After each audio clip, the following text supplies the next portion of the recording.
A group of students at a Utah middle school recently exercised their right to gather and protest furries who were attacking them, disturbing their learning environment, and were allegedly using the litter box on school property.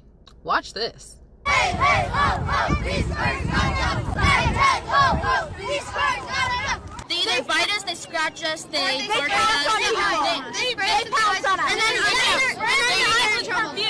they run on all fours and pounce on people. Why are they spraying you with Febreze? Just because they're jerks. Because we apparently have rabies. And there's a rumor that they've been putting litter boxes in the girls' bathroom. And the boys. They started putting litter boxes.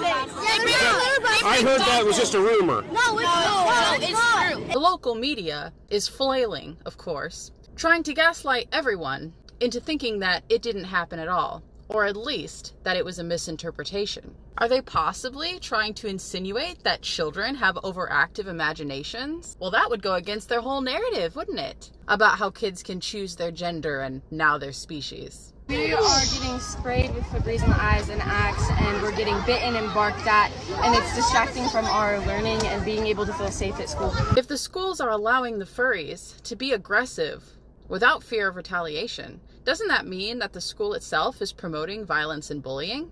And honestly, furries are a very sexual thing, and that's not okay to be bringing into a middle school.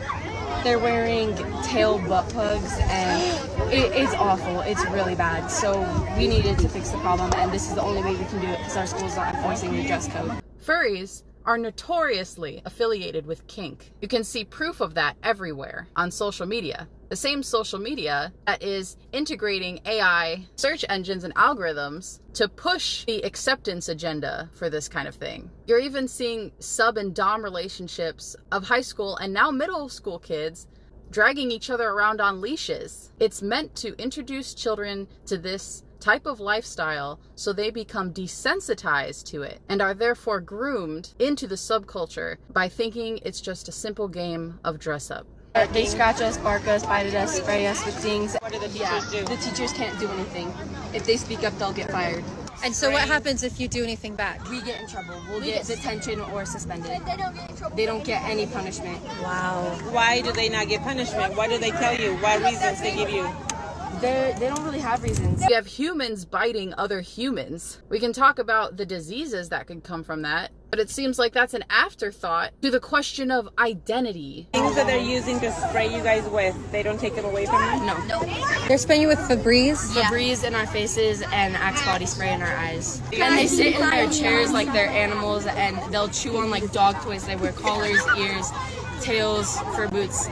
They don't get in trouble for it. So they send out an email basically saying, like, it's in their rules that if you do a protest like this, that they will suspend you. And typically it's just the leader, so I'm gonna get suspended. But if any of these other kids get suspended, I'm gonna fight for that, so they don't. When Christy's mom called the school, they completely denied any of this happening. They have teachers blocking the doors so kids can't leave. They do right now? And when I was getting petitions signed, Mr. Mortensen got in two kids' faces and was screaming at them to hand over my petition. Whoa. And Morty's like, I can legally take this. No, we will press theft charges. Yeah. You cannot take that, it's not your property. Good.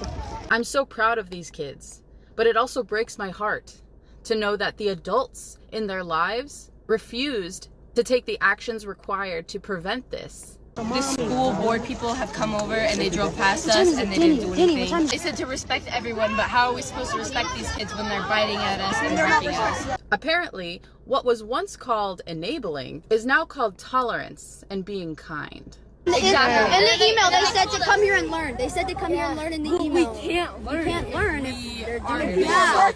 Yeah. They told us that we need to follow the district policy when But the then they furries don't aren't, and they enforce don't it for enforce them. the rules for the furries. What kind of world do we live in where children have to stand up for themselves against a tyrannical minority? Children deserve a safe and respectful learning environment. Yeah. All the principal says is just be kind, be nice, and then. What's the point of dressing up like a furry? I don't know.